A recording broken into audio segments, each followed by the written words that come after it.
ಶ್ರೀ ಗುರುಭ್ಯೋ ನಮಃ. ಈ ಪ್ರಮಾಣ ಲಕ್ಷಣದಲ್ಲಿ ಪರಿಶೇಷ, ಅರ್ಥಾಪತ್ತಿ, ಅನುಮಾನ ಇದೆಲ್ಲವೂ ಕೂಡ ಒಂದೇ ಪ್ರಮಾಣ ಅಂತ ನಾವು ನೋಡ್ತಾ ಇದ್ದೇವೆ. ಮುಂದಿನ ಮೂಲದಲ್ಲಿ ಉಪಮಾನುಪಮಾನವು ಕೂಡ ಅನುಮಾನದಲ್ಲೇ ಸೇರ್ತದೆ ಹೊರತು ಅದು ಪ್ರತ್ಯೇಕ ಪ್ರಮಾಣ ಏನಲ್ಲ ಅಂತ ಅನ್ನೋದನ್ನ ನೋಡೋರಿದ್ದೇವೆ. ನಮ್ಮಲ್ಲಿ ನಾವು ಈಗಾಗಲೇ ನೋಡಿದಂತೆ ಪ್ರತ್ಯಕ್ಷ, ಅನುಮಾನ, ಆಗಮ ಅಂತ ಮೂರೇ ಪ್ರಮಾಣ. ಆ ಅನುಮಾನವೇ ಈ ಪರಿಶೇಷ, ಅರ್ಥಾಪತ್ತಿ, ಉಪಮಾನ ಇತ್ಯಾದಿ ಹೆಸರಿನಿಂದನೂ ಶಾಸ್ತ್ರದಲ್ಲಿ ಬೇರೆಯವರಿಂದ ಸ್ವೀಕೃತ ಆಗಿದೆ. ಅವರು ಕೆಲವು ಇವೆಲ್ಲವನ್ನು ಬೇರೆ ಬೇರೆ ಪ್ರಮಾಣ ಅಂತ ಕೆಲವರು ಹೇಳ್ತಾರೆ. ಆದರೆ ಎಲ್ಲವೂ ಕೂಡ ನಮ್ಮ ದೃಷ್ಟಿಯಿಂದ ಅನುಮಾನ ಪ್ರಮಾಣವೇ ಆಗಿದೆ. ಅಲ್ಲಿ ಹಿಂದಿನ ಮೂಲದಲ್ಲಿ ಉಪಪತ್ತಿ ಮಾತ್ರತ್ವ, ಇದೆಲ್ಲವೂ ಕೂಡ ಅನ್ಯಥಾನುಪಪತ್ತಿ ರೂಪವಾದದ್ದೇ ಆಗಿದೆ ಅಂತ ಕನ್ನಡದಲ್ಲಿ ಅನುವಾದ ಮಾಡಿದ್ದಾರೆ. ಅದನ್ನು ಗಮನಿಸಬೇಕು. ಪರಿಶೇಷ, ಅರ್ಥಾಪತ್ತಿ ಇವೆಲ್ಲವೂ ಕೂಡ ಅನ್ಯಥಾನುಪಪತ್ತಿ ರೂಪವಾದಂತಹ ಅನುಮಾನವೇ ಆಗಿವೆ. ಅನ್ಯಥಾನುಪಪತ್ತಿ ಅಂತನ್ನೋದು ಸರ್ವಥಾ ವ್ಯಾಪ್ತಿಯನ್ನು ಅವಲಂಬಿಸಿದೆ ಅಂತ ಬಂದಿದೆ. ನಮಗೆ ಅಲ್ಲೊಂದು ಗೊಂದಲ ಬರ್ತದೆ.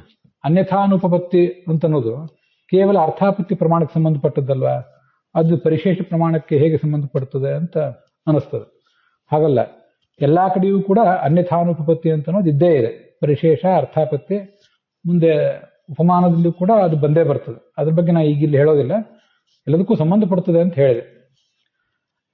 ನಾವು ಈಗಾಗಲೇ ಪರ್ವತ, ವನ್ಯಮಾನ್, ಧೂಮಾತ್ ಅನ್ನುವ ಅನುಮಾನದ ಬಗ್ಗೆ ತಿಳ್ಕೊಂಡಿದ್ದೇವೆ. ಅಲ್ಲಿ ಮೊದಲು ನಮಗೆ ತಿಳಿದು ಬಂದಿರುವುದು ಧೂಮ. ಅದು ಯಾವುದೋ ಒಂದು ಪ್ರಮಾಣದಿಂದ ತಿಳಿದು ಬಂದಿದೆ. ಆ ಧೂಮವನ್ನು ತಿಳ್ಕೊಂಡಿದ್ರಿಂದ ಅದರ ಆಧಾರದಿಂದ ನಾವು ವನ್ಹಿಯನ್ನು ಊಹೆ ಮಾಡ್ತಾ ಇದ್ವಿ.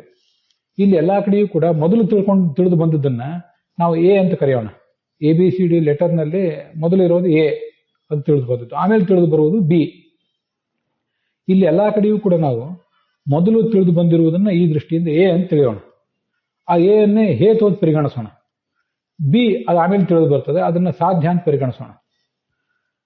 ಪರ್ವತ, ವನ್ಯಮಾನ್, ಧೂಮಾತ್ ಎಂಬಲ್ಲಿ ಮೊದಲು ಧೂಮ ತಿಳಿದು ಬರ್ತದೆ, ಆದ್ರಿಂದ ಅದನ್ನ ಎ ಅಂತ ಹೇಳೋಣ. ಧೂಮದ ಬಲದಿಂದ ಅಗ್ನಿಯನ್ನು ಸಾಧನೆ ಮಾಡಿಕ್ ಹೋಗ್ತೀವಿ, ಅಗ್ನಿ ಎ ಆಗ್ತದೆ. ಅಲ್ಲಿಯೂ ಕೂಡ ಅನ್ಯಥಾನುಪಪತ್ತಿ ಇದೆ. ಒಂದು ವೇಳೆ ಈ ಅಗ್ನಿಯನ್ನು ನಾವು ಒಪ್ಪದೆ ಹೋದ್ರೆ, ಬಿ ಅನ್ನು ಒಪ್ಪದೆ ಹೋದ್ರೆ, ಆವಾಗ ಮೊದಲು ತಿಳಿದು ಬಂದಿರುವಂತಹ ಎ ಇದೆಯಲ್ಲ, ಧೂಮದ ಅಸ್ತಿತ್ವ, ಅದನ್ನು ಸಮರ್ಥನೆ ಮಾಡಲಿಕ್ಕೆ ಬರೋದಿಲ್ಲ. ಆದ್ರಿಂದ ಅನ್ಯಥಾ ಅಗ್ನಿಯನ್ನು ಒಪ್ಪದೆ ಹೋದ್ರೆ ಅನುಪಪತ್ತಿ, ಈ ಧೂಮಕ್ಕೆ ಅನುಪಪತ್ತಿ ಬಂದ್ಬಿಡ್ತದೆ, ಸಮರ್ಥನೀಯತೆ ಬರೋದಿಲ್ಲ. ಆದ್ರಿಂದ ಅಲ್ಲೂ ಕೂಡ ಅನ್ಯಥಾನುಪಪತ್ತಿ ಅಂತ ಅನ್ನೋದು ಇದ್ದೇ ಇದೆ. ಹಾಗೇನೆ ಅರ್ಥಾಪತ್ತಿ ಪ್ರಮಾಣದಲ್ಲಿಯೂ ಕೂಡ ಅದಿದ್ದೇ ಇದೆ. ಅಲ್ಲಿ ನಮಗೆ ಮೊದಲು ತಿಳಿದು ಬಂದಿರುವಂತಹ ಸಂಗತಿ ಅಂದ್ರೆ ಎ, ಅದು ರಾಮ ಜೀವಿಸಿದ್ದಾನೆ ಆದ್ರೆ ಮನೆಯಲ್ಲಿಲ್ಲ ಅಂತ. ಇದು ಎ ಸಂಗತಿ. ಇದರ ಆಧಾರದಿಂದ ನಾವು ಅವನು ಹೊರಗಡೆ ಇದ್ದಾನೆ ಅಂತ ಊಹೆ ಮಾಡ್ತೇವೆ. ಜೀವಿಸಿದ್ದಾನೆ ಆದ್ರೆ ಮನೆಯಲ್ಲಿಲ್ಲ ಅನ್ನುವ ಎಗೂ, ಹೊರಗಡೆ ಹೋಗಿದ್ದಾನೆ ಅನ್ನುವ ಬಿ ಸಾಧ್ಯಕ್ಕೂ ವ್ಯಾಪ್ತಿ ಇದೆ. ಹೇಗೆ ಪರ್ವತ, ವನ್ಯಮಾನ್, ಧೂಮಾತ್ ಎಂಬಲ್ಲಿ ಧೂಮಕ್ಕೂ ವನ್ಹಿಗೂ ವ್ಯಾಪ್ತಿ ಇತ್ತು, ವನ್ಹಿಯನ್ನು ಬಿಟ್ಟು ಧೂಮದ ಅಸ್ತಿತ್ವ ಅಸಮರ್ಥನೀಯ ಆಗಿತ್ತು, ಹಾಗೆ ಇಲ್ಲೂ ಕೂಡ ಹೊರಗೆ ಹೋಗಿದ್ದಾನೆ ಅಂತ ಒಪ್ಪದೆ ಹೋದ್ರೆ, ಎ ಅನ್ನೋ ಸಂಗತಿಯನ್ನು ಒಪ್ಪದೆ ಹೋದ್ರೆ, ಮನೆಯಲ್ಲಿದ್ದಾನೆ ಆದ್ರೆ ಜೀವಿಸಿದ್ದಾನೆ ಆದ್ರೆ ಮನೆಯಲ್ಲಿಲ್ಲ ಅನ್ನುವ ಸಂಗತಿಯನ್ನ ನಾವು ಸಮರ್ಥನೆ ಮಾಡಲಿಕ್ಕೆ ಸಾಧ್ಯ ಆಗೋದಿಲ್ಲ. ಆದ್ರಿಂದ ಇಲ್ಲೂ ಕೂಡ ಎ ಅನ್ನೋ ಸಂಗತಿ ತಿಳಿದು ಬಂದಿದ್ರಿಂದ ಬಿ ಅನ್ನೋ ಸಂಗತಿಯನ್ನ ಒಪ್ಪಬೇಕಾಗ್ತದೆ. ಬಿ ಅನ್ನು ಒಪ್ಪದೆ ಹೋದ್ರೆ ಎ ಅನ್ನು ಸಮರ್ಥನೆ ಮಾಡಲಿಕ್ಕೆ ಬರೋದಿಲ್ಲ. ಅರ್ಥಾಪತ್ತಿ ಪ್ರಮಾಣದಲ್ಲಿಯೂ ಹೀಗೆ ಇದೆ. ಪರಿಶೇಷ ಪ್ರಮಾಣದಲ್ಲಿ ಕೂಡ ಹೀಗೆ ಆಗ್ತದೆ. ಅಲ್ಲಿಯೂ ಕೂಡ ನಮಗೆ ಮೊದಲು ಒಂದು ಸಂಗತಿ ಗೊತ್ತಿದೆ, ಎದುರುಗಡೆ ಇದ್ದವರಲ್ಲಿ ಒಬ್ಬ ರಾಮ, ಒಬ್ಬ ಲಕ್ಷ್ಮಣ ಅಂತ. ಇದಾದ ಮೇಲೆ ನಮಗೆ ಅದರಲ್ಲಿ ಒಬ್ಬ ಲಕ್ಷ್ಮಣ ಅಂತ ತಿಳಿದು ಬಂತು. ಇದು ಎ. ಒಬ್ಬ ಲಕ್ಷ್ಮಣ, ಒಬ್ಬ ರಾಮ, ಇದು ಒಂದು ಸಂಗತಿ. ಅದಾದ್ಮೇಲೆ ಒಬ್ಬ ನಮಗೆ ಲಕ್ಷ್ಮಣ ಅಂತ ತಿಳಿದು ಬಂತು, ಇದು ಎ. ಇಷ್ಟು ತಿಳಿದು ಬಂದ ಮೇಲೆ ಅದರ ಆಧಾರದಿಂದ ನಾವು ಇನ್ನೊಬ್ಬನು ರಾಮ ಅಂತ ಊಹೆ ಮಾಡ್ತೇವೆ, ಅದು ಎ. ಆ ಇನ್ನೊಬ್ಬ ರಾಮ ಅಂತ ನಾವು ಊಹೆ ಮಾಡದೆ ಹೋದ್ರೆ, ಅದು ಸಿದ್ಧ ಆಗದೆ ಹೋದ್ರೆ, ಈ ಇನ್ನೊಬ್ಬ ಮೊದಲಿಂದ ಏನಿರ್ತದಲ್ಲ ಅದನ್ನು ಸಮರ್ಥನೆ ಮಾಡಲಿಕ್ಕೆ ಬರೋದಿಲ್ಲ.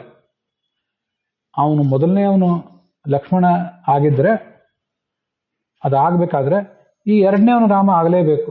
ಅವನು ರಾಮ ಆಗದೆ ಹೋದ್ರೆ ಇವನು ಲಕ್ಷ್ಮಣ ಆಗಿರುವುದು ಕೂಡ ಸಾಧ್ಯ ಇಲ್ಲ. ಯಾಕೆಂದ್ರೆ ಅಲ್ಲಿ ಇರುವವರೇ ಇಬ್ಬರಿದ್ದಾರೆ. 3 ಜನವೋ ಅದಕ್ಕಿಂತ ಹೆಚ್ಚು ಇದ್ರೆ ಅದಕ್ಕೇನಾದ್ರೂ ಬೇರೆ ಮಾರ್ಗ ನಾವು ಹೇಳ್ಬೋದಿತ್ತು. ಇರುವವರೇ ಇಬ್ಬರಿದ್ದಾರೆ. ಆ ಇರುವವರಲ್ಲಿ ಒಬ್ಬ ಲಕ್ಷ್ಮಣ ಅಂತ ಆದ್ರೆ ಅದಕ್ಕಿಂತ ಭಿನ್ನನಾದವನು ರಾಮ ಆಗಲೇಬೇಕು. ಹೀಗೆ ಇಲ್ಲಿಯೂ ಕೂಡ ಎ ಅನ್ನುವ ಸಂಗತಿ ಮತ್ತು ಬಿ ಅನ್ನುವ ಸಂಗತಿ ಎರಡಕ್ಕೂ ಕೂಡ ವ್ಯಾಪ್ತಿ ಇದ್ದೇ ಇದೆ. ಇವನು ಅಂತ ಪಕ್ಷ ರಾಮನಾಗಿದ್ದಾನೆ ಸಾಧ್ಯ. ಅದೇ ಬಿ. ಯಾಕಂದ್ರೆ ಅದು ಬಿ ಅಂತ ಯಾಕೆ ಹೇಳ್ತೀವಿ ಅಂದ್ರೆ ಅದನ್ನ ಆಮೇಲೆ ತಿಳಿದು ಬರೋದ್ರಿಂದ.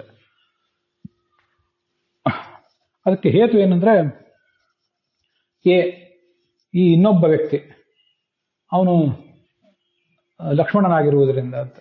ಹೀಗೆ ಬಿ ಅನ್ನೋದನ್ನ ಎಲ್ಲ ಕಡೆಯೂ ಕೂಡ, ಎ ಅನ್ನೋದನ್ನ ನಾವೆಲ್ಲ ಕಡೆ ಹೇತು ಅಂತ ಇಟ್ಕೊಂಡಿದ್ವಿ. ಅದಕ್ಕೆ ಕಾರಣ ನಾನು ಮೊದಲೇ ಆವಾಗಲೇ ಹೇಳಿದೆ. ಎ ಅಂದರೆ ಅಲ್ಫಾಬೆಟಿಕಲ್ ಆರ್ಡರ್ನೊಳಗೆ ಎ ಮೊದಲು ಇರ್ತದೆ, ಅದನ್ನು ಮೊದಲು ನಮಗೆ ತಿಳಿದು ಬರ್ತದೆ, ಆಮೇಲೆ ಬಿ ತಿಳಿದು ಬರ್ತದೆ. ಹಾಗೆ ಇಲ್ಲಿಯೂ ಕೂಡ ಎ ಅನ್ನೋದು ಹೇತುವಿನ ಆಧಾರದಿಂದ ಬಿ ಅನ್ನು ಸಮರ್ಥನೆ ಮಾಡ್ತೀವಿ. ಬಿ ಅನ್ನು ಒಪ್ಪದೇ ಹೋದ್ರೆ ಎದ ಅಸ್ತಿತ್ವ ಅಂತ ಅನ್ನೋದು ಸಿದ್ಧ ಆಗೋದಿಲ್ಲ. ಆದ್ರಿಂದ ಅದಕ್ಕೆ ಸರಿಯಾಗಿ ಅನುಮಾನವನ್ನು ಸರಿಯಾಗಿ ರೂಪಿಸುವುದು ನಮ್ಮ ಕರ್ತವ್ಯ. ಇವನು ರಾಮನಾಗಿದ್ದಾನೆ ಯಾಕಂದ್ರೆ ಇವನಿಗಿಂತ ಭಿನ್ನನಾದ ಇನ್ನೊಬ್ಬ ವ್ಯಕ್ತಿ ಲಕ್ಷ್ಮಣ ಆಗಿರುವುದರಿಂದ ಅಂತ. ದೇವದತ್ತ ಪಕ್ಷ ಮಾಡಿಕೊಂಡು ಹೊರಗಿದ್ದಾನೆ ಯಾಕೆಂದ್ರೆ ಅವನು ಮನೆಯಲ್ಲಿಲ್ಲ, ಆದ್ರೆ ಬದುಕಿರೋದ್ರಿಂದ ಅಂತ. ಹೀಗೆಲ್ಲ ಅದನ್ನೆಲ್ಲ ಸೇರಿಸ್ಕೋಬೇಕಾಗ್ತದೆ. ಸೇರಿಸ್ಕೊಂಡು ಅನುಮಾನಕ್ಕೊಂದು ಸರಿಯಾದ ಆಕಾರ, ಕೇಳುವವರಿಗೆ ಅದು ತಿಳಿಲಿಕ್ಕೆ ಬೇಕಾದಂತಹ ಒಂದು ಆಕಾರ ಕೊಡುವುದು ನಮ್ಮ ಕರ್ತವ್ಯ ಅಷ್ಟೆ. ಅದರಿಂದ ಎಲ್ಲ ಕಡೆಯೂ ಕೂಡ ಬಿ ಅನ್ನು ಒಪ್ಪದೆ ಹೋದ್ರೆ, ಇದನ್ನು ಗಮನಿಸಬೇಕು, ಬಿ ಅನ್ನು ಒಪ್ಪದೆ ಹೋದ್ರೆ ಎ ಅನ್ನು ಸಮರ್ಥನೆ ಮಾಡ್ಲಿಕ್ಕೆ ಬರೋದಿಲ್ಲ ಅನ್ನೋದು ಸಮಾನ ಎಲ್ಲ ಕಡೆನೂ. ಹಾಗೆ ಎಗೂ ಬಿಗೂ ವ್ಯಾಪ್ತಿ ಅನ್ನೋದು ಸಮಾನ. ಇವು ಇದ್ದೇ ಇರುವುದರಿಂದ ಭಿನ್ನ ಪ್ರಮಾಣ ಅಂತ ಹೇಳೋದಕ್ಕೆ ಏನೂ ಆಗ್ರಹ, ಬೇರೆ ಆಧಾರ ಇಲ್ಲ. ಇದನ್ನ ಸಮಾನ ಪ್ರಮಾಣ, ಒಂದೇ ಪ್ರಮಾಣ ಅಂತಾನೆ ಒಪ್ಪಬೇಕು. ವ್ಯಾಪ್ತಿ ಅನ್ನೋದು ಎಲ್ಲ ಕಡೆ ಇದ್ದೇ, ಪಕ್ಷ ಸಾಧ್ಯ ಹೇತುಗಳು ಇರ್ತವೆ. ಅದನ್ನು ಎಕ್ಸ್ಪ್ರೆಸ್ ಮಾಡುವ ರೀತಿ ಮಾತ್ರ ಬೇರೆ ಬೇರೆ ಇರ್ತದೆ. ಅದರಿಂದ ಅದನ್ನು ಪ್ರಮಾಣ ಅಂತ, ಸಮಾನ ಒಂದೇ ಪ್ರಮಾಣ ಅಂತಾನೆ ಒಪ್ಪಬೇಕು ಅಂತ ಅದರ ತಾತ್ಪರ್ಯ. ಅನ್ಯಥಾ ಅನುಪಪತ್ತಿ ಮತ್ತು ಅರ್ಥಾಪತ್ತಿ, ಈ ಶಬ್ದಗಳಿಗೆ ನಾವು ಅರ್ಥ ಈಗಾಗಲೇ ನೋಡಿದ್ದೀವಿ. ಮತ್ತೊಂದ್ಸರಿ ಅದನ್ನ ಸಾರಾಂಶ ರೂಪದಲ್ಲಿ ಹೇಳ್ತೇನೆ. ಅನ್ಯಥಾ ಬಿ ಅನ್ನೋ ಸಂಗತಿಯನ್ನು ಒಪ್ಪದೆ ಹೋದ್ರೆ, ಅಂದ್ರೆ ಸಾಧ್ಯವನ್ನು ಒಪ್ಪದೆ ಹೋದ್ರೆ, ಅನುಪಪತ್ತಿ ಇದೆ, ಅನುಪಪನ್ನವಾಗಿದೆ. ಮೊದಲನೆಯ ಹೇತು ಬಿ ಅನ್ನೋದೇನಿದೆಯಲ್ಲ ಅದು ಅನುಪಪನ್ನವಾಗಿದೆ, ಅದರ ಅಸ್ತಿತ್ವಕ್ಕೆ ಧಕ್ಕೆ ಬರ್ತದೆ. ಅದರ ಅಸ್ತಿತ್ವವನ್ನು ಸಮರ್ಥನೆ ಮಾಡಬೇಕಾದ್ರೆ ಈ ಮೊದಲನೇ ಬಿ ಅನ್ನ, ಆಮೇಲೆ ಇರುವಂತಹ ಬಿ ಅನ್ನು ನಾವು ಒಪ್ಪಲೇಬೇಕು. ಮೊದಲನೇದಂತ ಹೇಳಿದೆ, ಮೊದಲನೇದಲ್ಲ ಅದು, ಮೊದಲನೇದು ಎ, ಆಮೇಲೆ ಇರುವಂತಹ ಬಿ ಅನ್ನು ನಾವು ಒಪ್ಪಲೇಬೇಕು ಅಂತ ಅರ್ಥ. ಇದು ಅನ್ಯಥಾ ಅನುಪಪತ್ತಿ ಅನ್ನೋದಕ್ಕೆ ಅರ್ಥ. ಅರ್ಥಾಪತ್ತಿ ಅಂತ ಏನು ಹೇಳ್ತೀವಲ್ಲ, ಅದಕ್ಕೆ ಅರ್ಥೇನ ಆಪತ್ತಿ ಅಥವಾ ಅರ್ಥಾತ್ ಆಪತ್ತಿ ಅಂತ ಹೇಳ್ತಿರ್ತಾರೆ. ಅರ್ಥ ಅಂದ್ರೆ ನಮಗೆ ಈಗಾಗಲೇ ತಿಳಿದು ಬಂದಿರುವಂತಹ ಒಂದು ಸಂಗತಿ ಎ, ಅರ್ಥೇನ ಅದರ ಬಲದಿಂದ, ಆಪತ್ತಿ ಬಿ ಅನ್ನುವ ಸಂಗತಿಯನ್ನ ಅನುಮಾನದ ಮೂಲಕ ತಿಳ್ಕೊಳ್ಳೋದು, ಅದನ್ನೇ ಇನ್ಫಾರ್ಮ್ ಮಾಡುವುದು, ಯುಕ್ತಿ ಬಲದಿಂದ ತಿಳ್ಕೊಳ್ಳೋದು ಅಂತ ಹೀಗೆಲ್ಲ ಹೇಳ್ತಿರ್ತಾರೆ. ಇದು ಆ ಶಬ್ದಗಳ ಅರ್ಥ. ಅರ್ಥಾಪತ್ತಿ ಎಂಬಲ್ಲಿ ಅರ್ಥೇನ ಆಪತ್ತಿ ಅಂತ ಹೇಳಿದೆ ನಾನು. ಅರ್ಥೇನ ಅಂತ ತೃತೀಯ ವಿಭಕ್ತಿ ಇದೆಯಲ್ಲ, ಅಥವಾ ಅರ್ಥಾತ್ ಅಂತ ಪಂಚಮಿ ವಿಭಕ್ತಿಯಲ್ಲಿ ಇದೆಯಲ್ಲ, ಅದು ಸಹಜವಾಗಿ ಹೇತು ಅನ್ನೋದನ್ನು ತೋರಿಸ್ತದೆ. ಪಂಚಮಿ ಹೇತವು ಅಂದ್ರೆ ನಮಗೆಲ್ಲರಿಗೂ ಗೊತ್ತಿದ್ದೇ ಇದೆ. ಆದ್ದರಿಂದ ಆ ಅರ್ಥವನ್ನೇ ಹೇತು ಅಂತ ನಾವು ಹೇಳೋದು. ಆ ಹೇತುವಿನ ಬಲದಿಂದ ಸಾಧ್ಯವನ್ನು ಸಾಧನೆ ಮಾಡ್ತೇವೆ. ಆ ಸಾಧ್ಯವನ್ನು ಒಪ್ಪದೆ ಹೋದ್ರೆ ಹೇತುವನ್ನೇ ಹೇಗೆ ಅಲ್ಲಿ ಬಂತು ಅಂತ ಸಮರ್ಥನೆ ಮಾಡ್ಲಿಕ್ಕೆ ಬರೋದಿಲ್ಲ ಅಂತ ಅರ್ಥ. ಅಲ್ಲಿಗೆ ಈ ಭಾಗ ಇವತ್ತಿನ ಸಮಾಪ್ತ ಆಗಿದೆ.